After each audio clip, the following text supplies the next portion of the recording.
दोस्तों, आदाब, नमस्कार। मैं सदफ इकबाल और मैं आज चंद अहम पॉइंट्स पर बात करना चाहूँगी और ख़ास तौर से चाहूँगी कि मेरे मुस्लिम भाई बहन जो है इस बात को गौर से सुने कि आजकल की सियासी दौड़ में मुसलमानों की अपनी शनाख्त ही फंसी हुई है।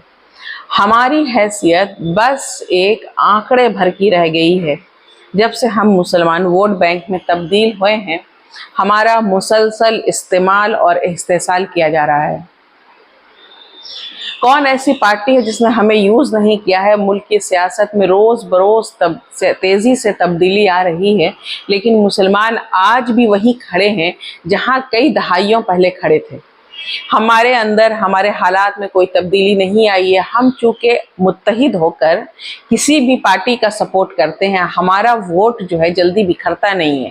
जहाँ जाता है एक मुश्त वोट जाता है और जिसका सपोर्ट कर दें उसकी जीत तय हो जाती है। तो हर पार्टी जो है मुस्लिम वोटों को साधना चाहती है, हमारे वोटों की बदौलत सत्ता भोगना चाहती है, लेकिन कोई भी, गौर कीजिएगा, कोई भी ऐसी पार्टी नहीं है जो मुसलमान लीडरशिप चाहती है। आज की तारीख में कोई पार्टी हो, चाहे वो कांग्रेस हो, जेडीयू हो, आरजेडी हो, समाजवादी हो या कोई भी पार्टी हो, टीएमसी हो, बीजेपी की तो बात ही छोड़िए, उन्हें मुस्लिम क़यादत की कतई जो है बिल्कुल ज़रूरत नहीं है। हम बस एक मुस्लिम वोट बैंक बनकर रह गए हैं और उन्हें मुस्लिम वोट बैंक की ज़रूरत है और इसलिए हमारा मुसलसल रेगुलर इस्तेमाल किया जा रहा है और इसीलिए हमारे पास अपनी लीडरशिप नहीं है।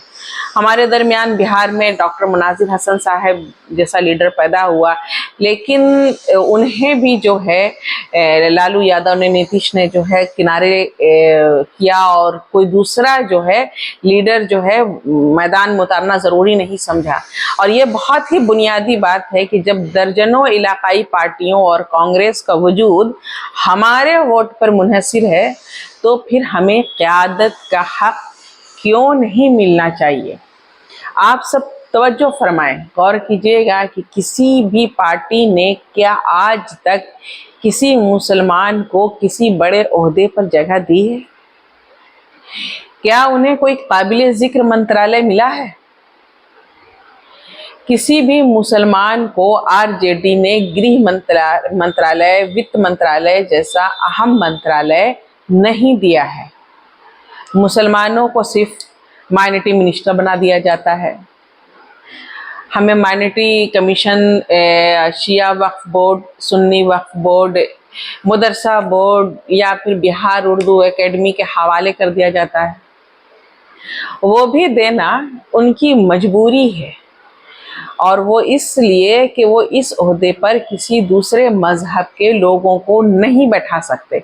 वरना यकीन जानिए, वरना इन जगहों पर भी आपको एक भी मुसलमान लीडर नज़र नहीं आता। हमें वज़ीर दाखिला, वज़ीर ख़जाना, वज़ीर दिफा क्यों नहीं बनाया जाता? हमें हेल्थ मिनिस्ट्री क्यों नहीं दी जाती? हमें एजुकेशन मिनिस्ट्री जैसी अहम जिम्मेदारियां क्यों नहीं दी जाती? क्या हम उसके अहल नहीं हैं? हमारा वोट 19.5% है, जो कि एक बेहद अहम आंकड़ा है और ये आंकड़ा किसी को कुर्सी पर बैठा सकता है तो कुर्सी से उतार भी सकता है। ये हमारे साथ बहुत बड़ी नाइंसाफ़ी की बात है कि जो भी हुकूमत हमारी ताकत और हमारे इत्तेहाद से बनी हो और जो हमारी वजह से सत्ता में आई हो, जो हमारे वोट की बदौलत कुर्सी पर विराजमान रही हो, इन्होंने ही हमें इक़्तिदार से बाहर रखा है, हमें बावकार हिस्सेदारी नहीं दी है। इसकी सबसे ज़िंदा मिसाल मैंने अभी पहले भी कहा कि डॉक्टर मुनाजिर हसन साहब हैं। उन्हें जानबूझकर साजिश के तहत किनारे लगाने की कोशिश की गई और जिसकी वजह से उन्होंने जो है आरजेडी छोड़ा, फिर जेडीयू से भी किनारे हुए। ये तब तक होता रहेगा जब तक हम सब वोट बैंक के तौर पर इस्तेमाल होते रहेंगे। हम सभी को अपने अंदर क़यादत का जज्बा पैदा करना होगा, अपने दरमियान लीडर पैदा करना होगा। मुसलमानों को सिर्फ वहाँ वोट देना चाहिए जहाँ उनकी आबादी के हिसाब से हिस्सेदारी दी जाए और उन्हें मुनासिब जो है जगह दी जाए। मेरे भाइयों, और बहनों, अब वक्त आ गया है कि हम एक ऐसे लीडर, ऐसी पार्टी का सपोर्ट करें जो उम्मीदवारों के इंतखाब में हमारे साथ नाइंसाफ़ी नहीं करे। हम मुसलमानों को अहमियत दें, हमारी आबादी के हिसाब से मुस्लिम उम्मीदवार खड़ा करें। लेकिन एक अहम बात और कहना चाहूँगी कि हमें अक्सर हिंदू मुस्लिम मंदिर मस्जिद के नाम पर उलझाया जाता है, हमें बांटा जाता है और फिर हमें बहुत चालाकी के साथ वोट बैंक में तब्दील कर दिया जाता है। क्या हम इन चीज़ों से आगे नहीं बढ़ सकते? क्या हम इन बातों से ऊपर नहीं उठ सकते? क्या हमारी ज़ाती ज़िंदगी में कोई और मसला नहीं है? क्या मुसलमान गरीब नहीं? क्या मुसलमान बेरोजगार नहीं? क्या मुसलमान बीमार नहीं होते? क्या मुसलमान को सही इलाज की ज़रूरत नहीं है? क्या मुसलमान फाका कशी का शिकार नहीं है? क्या मुसलमान नाखानदा नहीं है? क्या मुसलमान गैर महफूज नहीं है? हमारे भी बहुत सारे मसाइल हैं और बहुत सारे सवालात हैं। हमें बताया जाए कि हमारे इन मसाइल को कौन हल करेगा। इन मसाइल का हल सिर्फ़ और सिर्फ मुस्लिम क़यादत से ही मुमकिन है। ये बात आप अच्छी तरह से जान जाइए।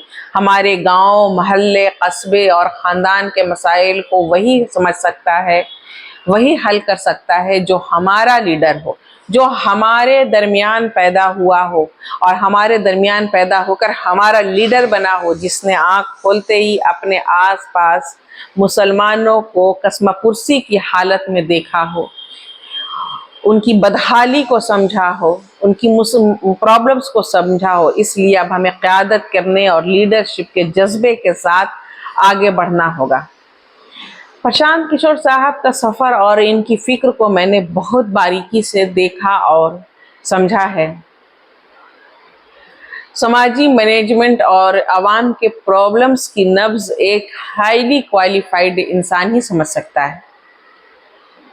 मुझे उम्मीद है कि उनकी रहनुमाई में मुस्लिम लीडरशिप की एक फ्रेश और नई खेप तैयार होगी, जो हमारे मसाइल को हल करेगी और हमारी बात जो है आगे ले जाएगी, हमारी बात को जो है आवाम तक ले जाएगी। और प्रशांत किशोर जी हमारे लिए उम्मीद की एक नई किरण बनकर आए हैं।